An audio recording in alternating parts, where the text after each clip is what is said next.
Hello everyone, আসসালামু আলাইকুম। Welcome back to my channel road to light. কেমন আছেন সবাই? আশা করি প্রত্যেকেই ভালো আছেন। আমাদের চ্যানেলের আরও একটা নতুন ভিডিওতে আপনাদের সবাইকে স্বাগতম। আমার আগের ভিডিওতে আমি আপনাদেরকে দেখিয়েছিলাম কাপ্তাই বাঁধের ভিতরের ভিউ, যেখানে অ্যাকচুয়ালি জনসাধারণের প্রবেশ নিষেধ ছিল। আমি অনুমতি নিয়ে সেখানে প্রবেশ করেছিলাম। আজকের ভিডিওতে আমি আপনাদেরকে দেখাবো হচ্ছে কাপ্তাই নেভি ক্যাম্প, অর্থাৎ Lakeshore picnic spot and resort এবং তার চারপাশের ভিউ। তাহলে চলুন দেরি না করে ভিডিওটি উপভোগ করা যাক। আশা করি ভিডিও শেষ পর্যন্ত সাথেই থাকবেন। কাপ্তাই থেকে বের হতেই আপনার পূর্বে হচ্ছে ওই কাপ্তাই ভেহিক্যাল লিফট, যেটা আমি যাওয়ার পথে দেখাইছিলাম। কাপ্তাই ভেহিক্যাল লিফটটা তো সবাই হয়তো আগে দেখছেন, না দেখলে আমার ভিডিওতে দেখে নিয়েছেন। ভেহিক্যাল লিফটটা পার হয়ে সামনের দিকে আসলেই আপনার ডান দিকে পড়বে হচ্ছে আপনার নেভি ক্যাম্প রোডটা। এই যে একটু সামনে আসলে একটা গেট পড়বে, গেটের হাতের ডান দিকে যে রোডটা ঢুকেছে সেই রোডটা দিয়ে হচ্ছে কাপ্তাই নেভি ক্যাম্প অথবা লেকশোর পিকনিক স্পট। আমরা এখন ওইদিকে যাচ্ছি, চলুন দেখা যাক সামনের ভিউগুলো কেমন হয়। আমি একটু স্লো চালাচ্ছি যেন আপনারা আসলে ভিউটা উপভোগ করতে পারেন।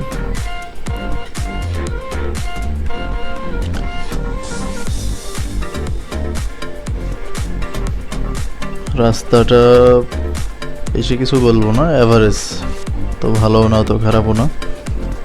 সামনে কি আছে কীরকম আছে দেখা যাক।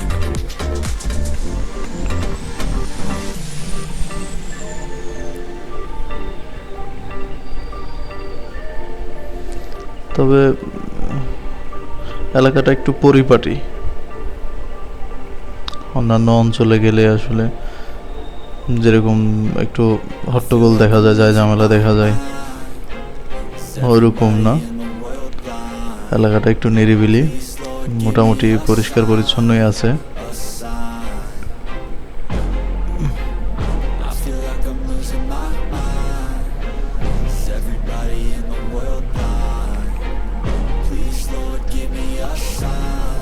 Army checkpost. আচ্ছা, এখানে দুইটা রোড। এখানে হচ্ছে এখান থেকে বাম দিকে গেলে হচ্ছে আপনার এই যে বাম দিকে হচ্ছে রাঙামাটি রোড, আর সোজা যে রোডটা সেটা হচ্ছে নেভি ক্যাম্পের রোড। আমরা নেভি ক্যাম্পে যাব, তাই সোজা রোডে যাচ্ছি।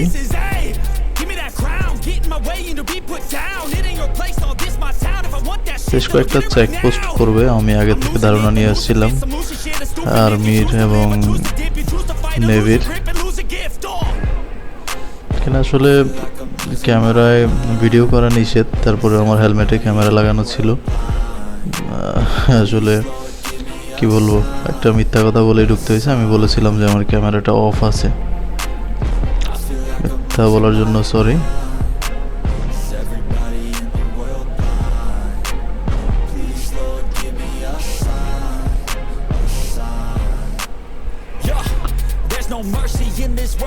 মোটামুটি সুন্দর রোডটা। প্রথম দিকে রোডটা ইনএভারেজ মনে হলেও ভিতরের দিকে রোডটা আসলে একটু ভালো লাগতেছে, সুন্দর।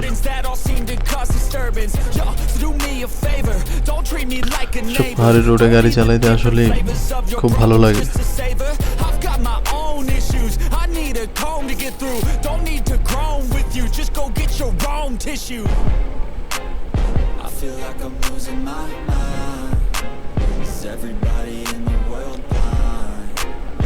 নাইস, আসলে রোডটা সুন্দর, ভালো লাগতেছে।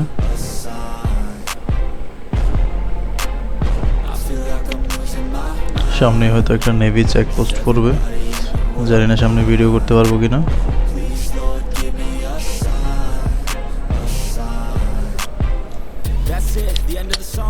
এই যে চলে আসছে নেভি চেকপোস্ট।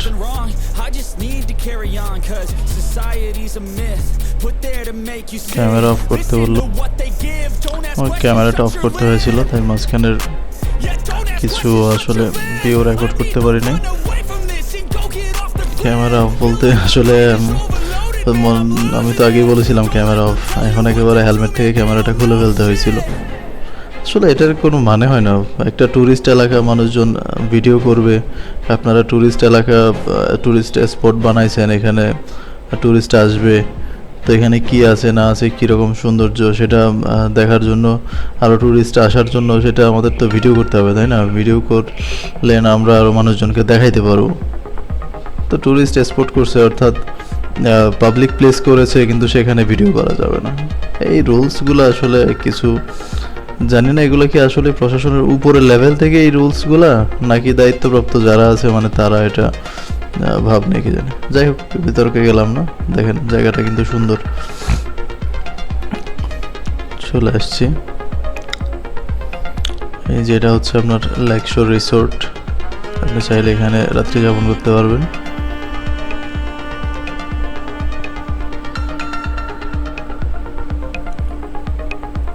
সুন্দর, ওভারঅল জায়গাটা খারাপ না। আসলে আমাদের জন্য তেমন ভালো লাগতেছে না, বিশেষ করে আমার জন্য, কারণ আমি রাঙামাটির ছেলে।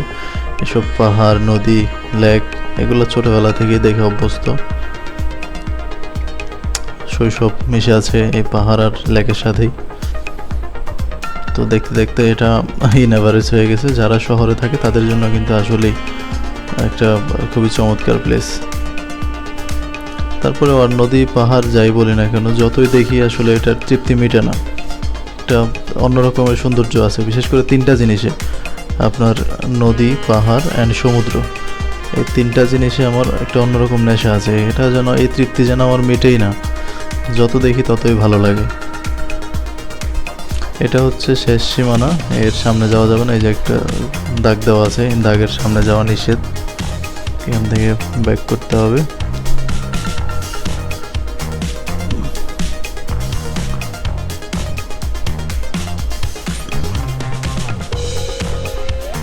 বাচ্চাদের কিছু খেলার আছে, সরঞ্জাম আছে, খেলাধুলা করতে পারবে ছোট বেবিরা।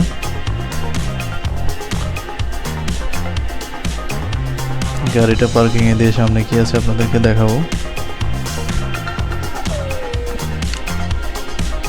আসলে ওভারঅল সুন্দর, সিম্পলের মধ্যে সুন্দর বলা যায়। অত গর্জিয়াসও না, আবার একেবারেই অসুন্দর না, মোটামুটি। এই হচ্ছে মেন স্পটটা, একটা মাঠের মতো। এখানে হচ্ছে বিভিন্ন দিকে বসার জায়গা আছে, লেকের পাড়ে বসে লেকটাকে উপভোগ করা যায়। তাই এটার নাম দেওয়া হয়েছে Lakeshore picnic spot.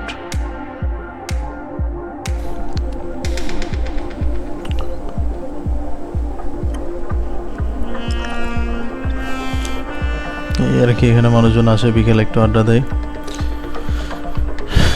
Camera off করে দিলাম, এবার কিছু ছবি তুলে নেই, আর ছবিগুলো আপনাদেরকে শেয়ার করতেছি।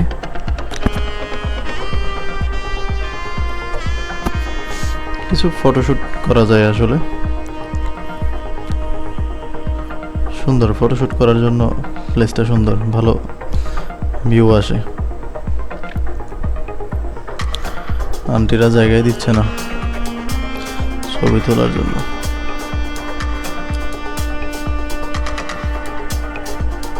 এখান থেকে আপনারা হচ্ছে বোট ভাড়া করে আপনার রাঙামাটি যেতে পারবেন।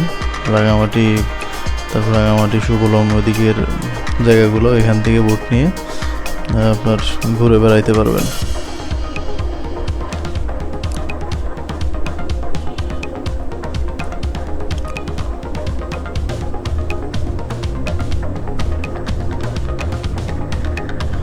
ওভারঅল খারাপ না সময় কাটানোর জন্য, মানে কাপ্তায় আসলে আপনার এখানে একটু সময় কাটানো যায়, কিন্তু শুধুমাত্র এই জিনিসটা দেখার জন্য, শুধুমাত্র আপনার কি বলে নেভি ক্যাম্পের এরিয়া দেখার জন্য বা লেকশোর এই পিকনিক স্পটটা দেখার জন্য যদি শহর থেকে আসা হয়, তাহলে বোকামি হবে। এত দূর থেকে গিয়ে ওরকম দেখার কিছু নেই। তো কাপ্তাই গেলে, কাপ্তাই বাদ বা কাপ্তাই গেলে তখন কাছাকাছি এটা দেখা যায়, দেখে আসা যায়। যাই হোক, আমরা এখান থেকে ব্যাক করতেছি। ঢোকার সময় যে যে জায়গাগুলোতে আসলে ভিডিও করতে দেওয়া হচ্ছিল না, সেই জায়গাগুলো সহ সবগুলো কি বলে পুরো রুটটা এখন যাওয়ার সময় ভিডিও করে যাব, কারণ যাওয়ার সময় ওরকম আটকায় না, ঢোকার সময় চেক করে, এই করে সেই করে। যাওয়ার সময় আর কেউ বাধা দেয় না। এখান থেকে হচ্ছে আমরা যাব হচ্ছে রাঙামাটি, কাপ্তাই টু রাঙামাটি যাব। আসলে এই পার্টে সম্পূর্ণ ট্যুরটা আসলে দিলে বেশি লম্বা হয়ে যাবে ভিডিওটা, তাহলে তার জন্য আমি কি করব, আরেকটা পার্ট করব। নেক্সট পার্টে কাপ্তাই টু রাঙামাটি ট্যুরটা আপনাদের সামনে তুলে ধরবো।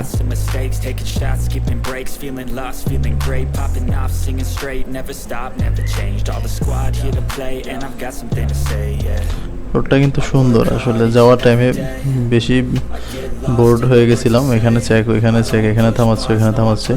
তো যাওয়ার সময় আসলে ব্যাক করার সময় খুবই ভালো লাগতেছিল, রোডটাও খুব এনজয় করতেছিলাম রাইডটা।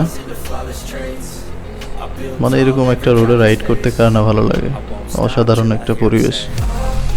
এখানে কেউ ডিস্টার্ব করতেছে না, আর কারোর জন্য মানে দাঁড়াইতে হচ্ছে না, তার জন্য আসলে খুব ভালো লাগতেছিল।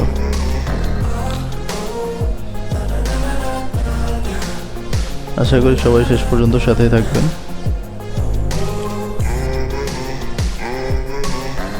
যদি কেউ কাপ্তাই যেতে চান, পরামর্শ প্রয়োজন হয়, আমাকে ইনবক্স করতে পারেন বা কমেন্ট করতে পারেন। আমার যতটুকু আইডিয়া আছে কাপ্তাই বা কাপ্তাই এরিয়া সম্বন্ধে হেল্প করার চেষ্টা করব। এই হচ্ছে রাঙামাটি রোড যেটা দেখাইছিলাম। আমরা এখন রাঙামাটির জন্য রওনা দিচ্ছি। নেভি ক্যাম্পের রোডের চাইতে আসলে রাঙামাটি রোডটা আমার কাছে আরো বেশি ভালো লাগছে। দিকে কিছু আদিবাসী ঘরবাড়ি আছে, কিছু বাজার আছে, ছোট ছোট বাজারে একদম গ্রামের টাটকা ফলমূল শাকসবজি উঠেছিল, খুব সুন্দর। এই রুটটা আসলে বেশি সুন্দর।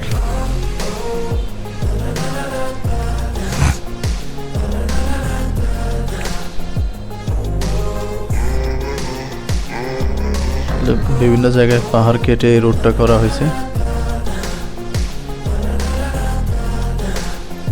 আসলে কি বলবো, শহরের লাইফের চাইতে এই পাহাড়ি অঞ্চলের লাইফ আমার বেশি ভালো লাগে।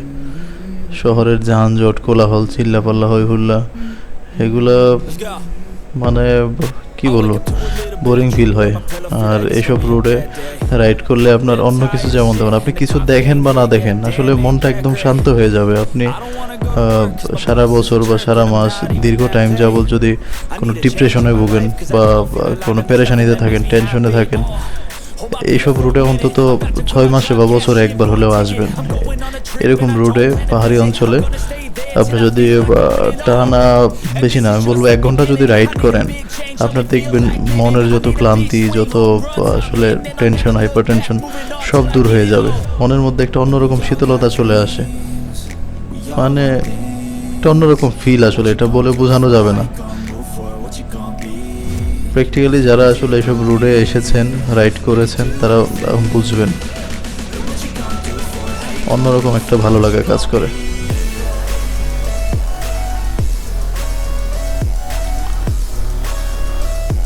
যাই হোক, আমরা ভিডিওটা এখানে আরেকটু পরে শেষ করব, কারণ বেশি লম্বা হয়ে যাচ্ছে। রাঙামাটি যাইতে যেই সময়টা লাগবে, আসলে পুরোটা আমি এখানে তুলে ধরতে পারতেছি না। নেক্সট ভিডিওতে আমি পুরো এই রুটটা আপনাদেরকে দেখাবো। কাপ্তাই টু রাঙামাটি যে রুটটা, পুরো রুটটা আমার ভিডিও করে নেক্সট ভিডিওতে আমি আপনাদেরকে দেখাবো। এই ভিডিওটা এই পর্যন্ত শেষ করতেছি। সবাই ভালো থাকবেন, সুস্থ থাকবেন, আমার জন্য দোয়া করবেন। চ্যানেলে নতুন হলে লাইক, ফলো করবেন, আর আপনার মনের ইচ্ছা অবশ্যই কমেন্ট করে জানাবেন। আসসালামু আলাইকুম।